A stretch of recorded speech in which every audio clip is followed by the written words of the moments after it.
পশ্চিমবঙ্গে মমতা ব্যানার্জিকে কিছু বেআইনি কাজ করতে দেব না, দশকর্মা ভান্ডার বানাতে দেব না। চিঠি দিয়েছে, তার চিঠির উত্তর বিরোধী দলনেতা দিয়ে দিয়েছে। উনি যদি 2,75,00,000 মানুষকে প্রতিনিধিত্ব করে বলে থাকেন, আমিও বিজেপির এলওপি 2,33,00,000 মানুষকে প্রতিনিধিত্ব করি।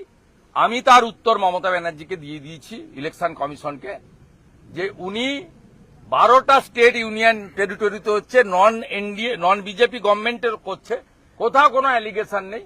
এবং বিএলওদের মানসিক চাপ যন্ত্রণা যদি কেউ দিয়ে থাকেন মমতা ব্যানার্জি। এক, অ্যাডিশনাল রেমুনারেশনের ফাইল আটকে রেখেছেন।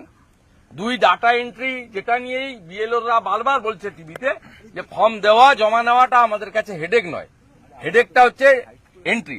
তা এর জন্য তো মমতা ব্যানার্জি দায়ী, কারণ তিনি 1000 ডাটা এন্ট্রি অপারেটর দেননি। ফাইল ফিনান্সে 2 মাস হলো পড়ে আছে, কিন্তু দায়ী মমতা বন্দ্যোপাধ্যায়। এবং আমরা পরিষ্কার বলেছি, মমতা বন্দ্যোপাধ্যায় শুধু ভোট চুরি করেন না, তার লোকেরা 2024 লোকসভা নির্বাচনে ক্যামেরা বন্ধ রেখেছিলেন। 7 দফাতে প্রত্যেক দফায় 4000 করে ক্যামেরা বন্ধ রেখে মৃত ভুয়া ভোটার ভোট দিয়েছেন।